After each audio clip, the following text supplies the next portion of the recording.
was a sight from my soul. Hello guys, welcome back to Future Reach. We've missed you. Welcome back to the Stephen King annual fan club meeting. Yeah, apparently we're doing this regularly. Yeah, It? we just finished it, and now we're on Gerald's game. Yes. For those of you who don't know what Gerald's Game is, it's a book, now a movie on Netflix, about a couple that goes on a getaway. Things get heated. Wife gets handcuffed to a bed. Husband has a heart attack, dies on her, and she gets trapped for days. Cujo comes to eat people too. Reference to Cujo. It's a dog, not Cujo. Have to be specific. They might think it's like a crossover. All right, talking about dogs, we use that as a transition and jump right into the characters, because trust me, the dog is a character in the movie. He's a vital character. Yeah, he is a Major major character. character in the movie. Basically, in the movie, you have three characters. You have the dog, the wife, and the husband. That's it. The Moonlight Man. Well, he's not a character, more of a prop. No, You think so? Okay. At the ending. Yeah, but We'll save that. We'll Yeah, save that. Yeah. Well, there's Alright. also another character, which is the form of herself. it's still her. It's still her, but it's kind of not her. Her mind. Her conscience. Her conscience. Okay, her conscience Alright. plays a separate character. All right, I will restart. There are characters. I lost count of how many. There's the dog. Well, the guy behind the camera tells me 8. There's the dog. We'll see if he's good at math. The dog, the husband, the wife. Well, several instances of the wife, and the Moonlight Man, right? Mm-hmm. So that's 5. He was off. Anyway, so let's start with the dog, because that's one of the main characters you see in the opening scene of the movie, which made me laugh. I know it's supposed to be a horror movie, but that scene made me laugh. All right, so it's basically, you see the dog there in the car, the dog is in the road, the husband honks so that the dog gets out of the road, and while he drives by, the dog looks at them like, if you've seen the movie Get Out, how the black people look at other people in Get Out, how they fix them, is the exact same way that dog fixes the husband. Like, I'm gonna get you. And that's about as spoilersy as we're gonna get, I think, right? Oh, yeah. Yeah. What? The spoilers? This is gonna be full of it. Oh, it's a spoilers chat. No. Nah, it's spoiler free. Yeah, spoiler free. Spoiler free. All right, so I talked about my favorite character right there. That was the dog. The whole movie, I was just looking at the dog. So, what about you guys? Start with you. Me? Okay.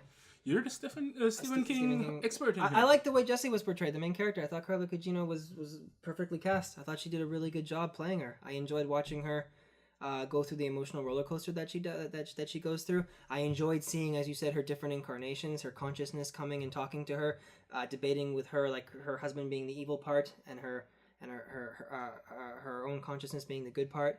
I really enjoyed that. I really enjoyed how she basically showed the different layers of the character, and she did a fantastic job of that. I really did feel like I was reading the book again, or at least I really did feel like the book being brought to life. So the main character was the one that really got it for me. Jessie was wonderfully done. Yeah, she was very, very well written and very well portrayed too. Same? You know what? I actually really like Gerald. The reason why I like Gerald is because of a lot of the dialogue he actually said to her, because he is a dick. That's light on saying it, but he was a dick. But yet the things he was saying, it really just got to you to the point where you're just like, just shut up. But yet he antagonized her and all sorts of things, showing that evil side. And you know what? I thought it was beautifully done. Just the way he was written was fantastic, and it very well complemented Jessie, her, and her conscience. Oh yeah, because her conscience was also very well. Like, it's hard to actually pick because they complemented each other, but they were so opposites, and that's what made it beautiful. What about you? I would say her mind. That was an MVP, because everything she goes through is a great reflection of what a human goes through. True. And the way you project yourself is what she saw. And she created 3 elements. And those 3 elements are questionable, but it dives deeper. What 3? The 2, which is basically... Good side by side? Yeah. Her and her husband. Okay. And the 3rd was her childhood. Oh yeah, that's right. Well, that was real. What happened to her? Yeah, Yeah, Yeah. but But- she was talking to herself. Yeah, talking Yeah. to her younger self. That's true. which yeah, got, she loses her mind in Yeah. the movie, big time. Oh yeah. All this stuff that we're talking about actually is covered pretty well in the trailer. Not extensively, but they do reference all of that, and the movie elaborates upon it in a way that is reflective of the novel. Oh yeah.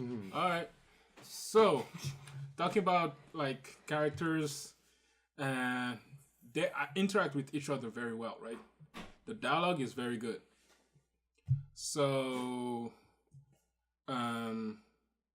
we talked about dialogue, how the interaction between herself, her good part, which is herself, and her bad part, which is her husband, is very, very, very well written.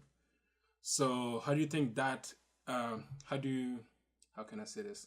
How well was it incorporated into the plot line? I thought excellently. I thought they did a really good job of that. Personally, maybe we'll start like that and just see where we go from there. Yeah. So I thought it was done really well. I thought there was a great balance between the two. And I just liked how the consciousness was like the level-headed side of Jessie. Whereas in reality, she's losing it. She's losing her mind. But that consciousness side is the still the part of her that hasn't completely lost it, and it's keeping her going. Whereas her husband, his incarnation is the one that's basically trying to make her fall into that abyss. Oh yeah. So they juxtapose each other perfectly, in my opinion. So yeah, I mean, I guess I'm a little biased because I really like this book, but I really thought this was a good adaptation. I have a strong connection to this book. Does the dialogue keep up with the book? It keeps up with the vibe. They changed it a lot. It's not her and her husband. It's it's like old voices who were her old friends from when she was in high school. Andrew's reading it now, so Yeah, I'm like a little bit into it. Yeah. But yeah, there's some characters who are into it. Like in the book, there's a therapist. And not a spoiler, there's a scene where she's counting down. That's actually done really early on when she's counting to 10. And there's a little bit of a rhyme that the therapist told her. So that was a little bit of a change to it, because in the movie it's just two characters, the husband and her conscious or herself. In this one, there's other characters who get thrown into it. So that one's like it's a little bit of change, but it doesn't really matter, because the way the dialogue with just between the two characters and herself streamlined and brought the plot or simplistic of it, brought it on very well. So it didn't even need the other characters, like the other aspects of the book into it, in my opinion. Man, I love how they did it. It's like, you know how in cartoons you have one guy on each shoulder, like the devil and the angel? That's that a was simpler- exactly how it was in the book. In the movie, sorry. But And- seriously, but like it was like an adult version of that. Yeah. And it was like genuinely creepy and strange and odd. It didn't make you laugh. It did at times when it, like I felt like it made you laugh at times when it intended to. Actually, I think the dog was there to make you laugh. Yeah, there were some scenes of where the dog was just there and See? it did something. It just kind of brought a chuckle Morbid out. laughs. Yeah. It's literally, I don't know how they did it, but the dog had facial expressions. No, that dog is a good dog. He did his job. He did it right. He won the Grammys. It's like there are some parts where the actors say or do something, and then the dog looks up, like literally in the expression of "What the fuck?" And like that's what killed me the whole movie, man. Yeah, the dog had range. Yeah, I did. Yeah, at some point he left like, "Oh crap, I'm out of here." How did you find the dialogue, though, Garth? I know you haven't read the book, but like Andrew and I, like I've read the whole book. Andrew's reading it now, but based on the dialogue, as like just you saw it with like you and Krim saw it with like fresh eyes, right?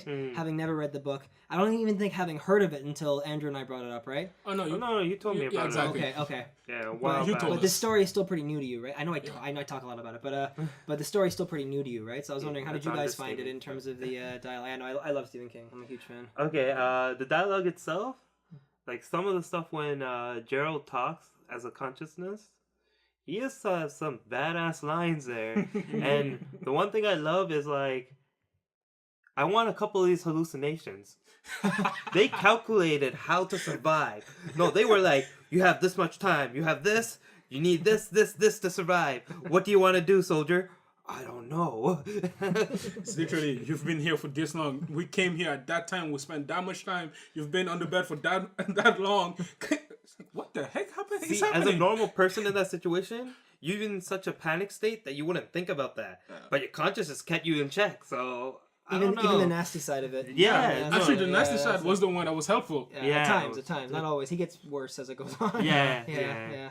And it's just like the dialogue from both of them was really well done because they fight and correlate really well, intertwines with the story, and it does actually give possible things you do think about in that situation. Well, also her emotions too, when she's actually laying in the bed, handcuffed to the actual bed, her actual emotional response actually makes sense. When you're in a state, you panic. And those are like, if you remove them and just put them in thoughts in her head, that's literally what a person would go through. Thought there will be a bad side, it's like, you deserve this, and the other side's like, well, think rationally.